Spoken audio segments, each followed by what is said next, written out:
bonjour à vous. C'est Alexandre et bienvenue dans l'émission Sous la Vahangue. Sous la Vahangue, c'est une émission qui parle de culture, d'histoire et d'événementiel. Aujourd'hui, nous allons au Salon de la Maison. Probablement que vous n'avez pas eu le temps d'y aller, alors je vous propose de venir avec moi. Nous allons faire une visite en 3 parties. La première, ça sera l'habitat, l'art et l'artisanat. Et c'est tout de suite dans Sous la Vahangue.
Alors, nous sommes ici au Salon de la Maison, dans le stand de la DIL. Nous sommes avec Gaël Lebon et Julie Sauré. Alors, la DIL, c'est une association. Parlez-nous un petit peu des missions de la DIL, s'il vous plaît. Alors, la DIL est une association d'information sur le logement. Donc, on est une association d'ordre juridique. On renseigne donc les particuliers comme les professionnels sur tout ce qui touche à la location, donc la conclusion d'un contrat, l'exécution du contrat, les modalités de fin d'un contrat, donc connaître un peu ses droits et ses obligations. On renseigne aussi sur tout ce qui touche à l'accession à la propriété, sous l'angle juridique, comment sécuriser l'opération. Ça peut être aussi sous l'angle financier, quelles aides, quelles subventions, quels prêts envisager pour se lancer dans cette opération immobilière. Et on peut aussi renseigner sur tout ce qui touche aux troubles de voisinage. Donc on renseigne les particuliers comme les professionnels sur ces différentes thématiques.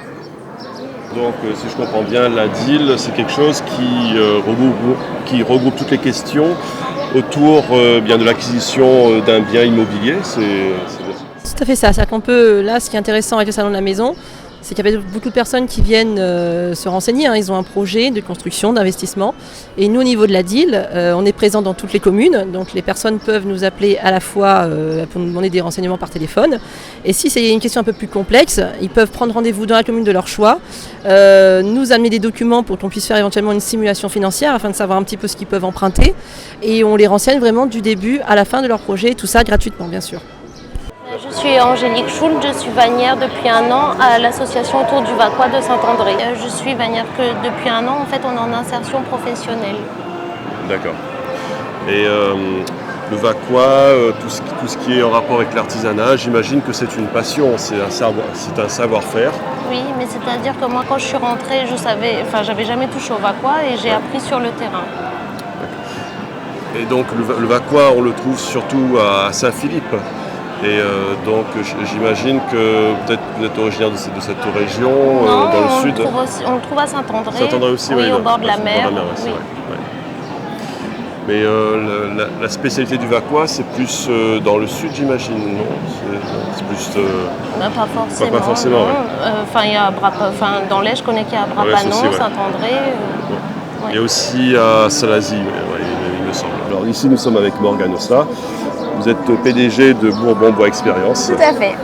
Bonjour, Morgane Osta, présidente et DG de Bourbon-Bois Expérience, société de construction et de réalisation de structures, ossatures et charpentes industrielles en bois. Alors, Bourbon-Bois Expérience, c'est une entreprise qui met le bois à l'honneur. Tout à fait, pour la construction sociale ou privée. Nous faisons plusieurs types de réalisations sur modèle avec un principe industriel. Donc nous fabriquons à La Réunion. Ah, l'important c'est que ce soit du made, que ce soit créé à La Réunion. Et Est-ce que vous vous inspirez un petit peu des constructions des anciens?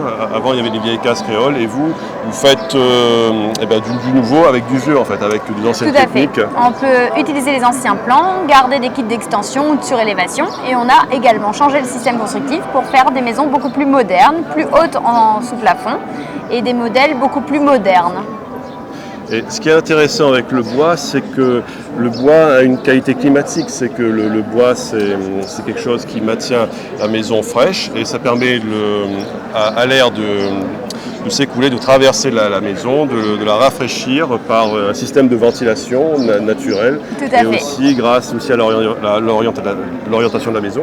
Oui, alors le bois c'est un matériau vivant et ça permet surtout qu'il n'y ait pas de moisissure, donc ça ventile, c'est bioclimatique et ça donne un côté assez chaleureux.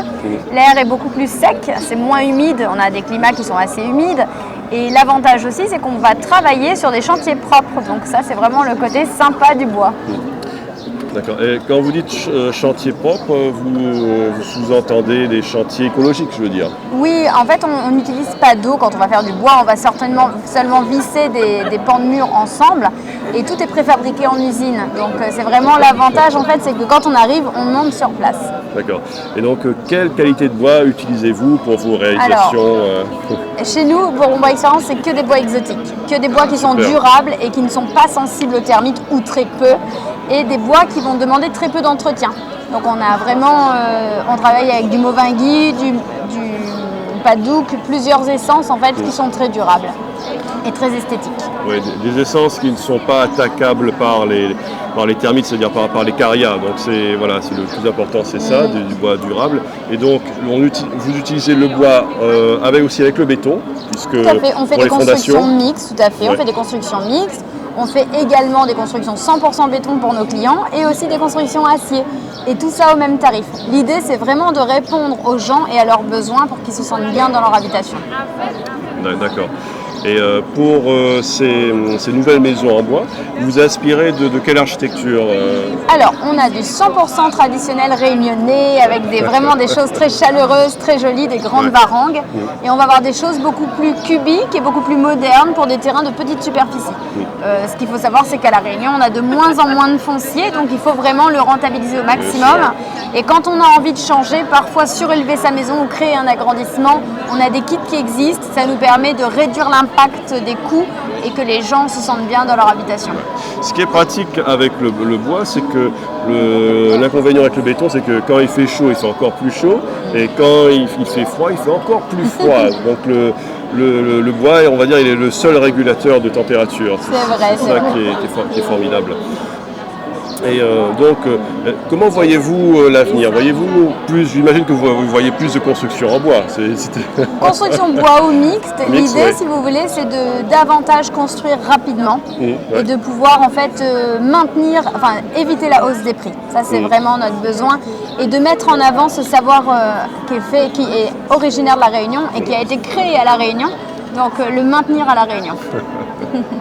Alors une dernière question, travaillez-vous avec des charpentiers aguerris? Tout à fait, on a une partie de l'équipe. Alors en interne, on a à la fois des maçons, des charpentiers, des menuisiers et on a aussi une partie de sous-traitance, donc voilà. D'accord, très bien. Alors votre entreprise, c'est Bourbon Bois Expérience. Nous sommes situés au 72 avenue Louis Brunet à Saint-Pierre pour notre siège social et nous avons une usine en fabrication au 26 rue Pierre Rosselin à Pierrefonds. Donc c'est vraiment pour nous un bâtiment qui est peu commun pour la Réunion et une fierté pour nous. À bientôt.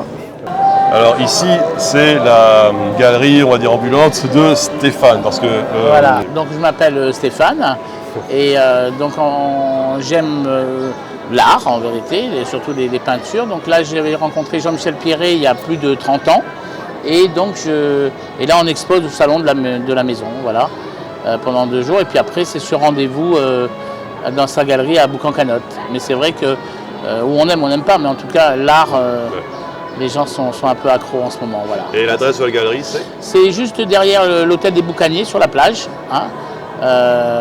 Derrière l'hôtel des Boucaniers en rentrant sur la plage de Boucan. Voilà. Votre galerie est à En Boucan-Canotte. fin de compte, le peintre, lui, peint directement chez lui, hein, à Boucan-Canotte, et c'est Jean-Michel Pierret. Donc c'est un personnage sur l'île plus de 30 ans. Et donc il a 77 ans, donc maintenant il expose 77 ans. 77 ans. Et donc il est 67 ans, d'accord. 77. Ouais. Et il expose dans les, que ce soit les salons ou bien les expositions éphémères qu'on a. En tout cas, votre ami, il faut qu'il en profite parce que dans un an, il ne pourra plus lire Tintin. Tintin, c'est de 7 à 77 ans. D'accord. En tout cas, lui, il va être coté, je vous parlais de son âge, il va être coté dans le livre des peintres contemporains de ce siècle, et il sera très renommé. Donc là, on expose au Salon de la Maison, et puis après, il faudra passer dans sa galerie à le voir. Voilà. Donc, on va dire que ce peintre que vous représentez, c'est un futur grand nom. Je pense, oui. Sincèrement, c'est un grand nom, et il a un coup de pinceau de génie, disons. Et c'est voilà. Là, j'aime beaucoup. Là, on dirait un portrait de mafieux. Ça fait un peu style Dick Tracy ou. Oui, ou bien c'est plutôt Borsalino avec Alain Delon. Oui, c'est vrai. Là, il a fait les disparus, comme les Charlots, c'est les disparus. Alors, il va aussi bien du pop art, très figuratif, voilà. Mais c'est très chouette, très chouette. C'est très chouette. C'est très et là, amusant, sincèrement, j'aime bien. c'est vrai que il y a un petit côté film noir, justement, ça qui est bien, avec le petit côté Borsalino et tout ça. Là, on dirait aussi l'acteur américain, un peu la silhouette de, je crois que c'est James Cagney qui jouait souvent là, les gangsters américains. Là, là, il y a Charlot, Nikon, et puis j'imagine que j'aime bien aussi la femme au chapeau. Ça c'est le pop art. Là, il s'est mis à faire du pop art et ça plaît beaucoup. Mais en tout cas, toutes ses œuvres plaisent énormément. Et il fait dans tous les styles, voilà, exactement. Ça se voit, On dirait Coco Chanel, là, c'est ça, c'est un peu mais en pop art, en pop art, Voilà un peu pour toutes ces œuvres. Voilà. Moi qui ai fait les Beaux-Arts, j'ai fait les Beaux-Arts du Port, ça me plaît beaucoup. Je pense que l'artiste que vous représentez s'appelle comment déjà? Alors c'est Jean-Michel Pierret. Il est sur Boucan. C'est juste derrière l'hôtel des Boucaniers, sur la plage. Derrière l'hôtel des Boucaniers en rentrant sur la plage de Boucan. Voilà. Très bien, nous allons poursuivre cette visite du Salon de la Maison pour un prochain numéro. Et cette fois-ci, nous allons voir le photovoltaïque et les chauffe-eau solaires et d'autres inventions. Alors, suivez-moi pour un prochain numéro de Sous la Varangue. À très bientôt.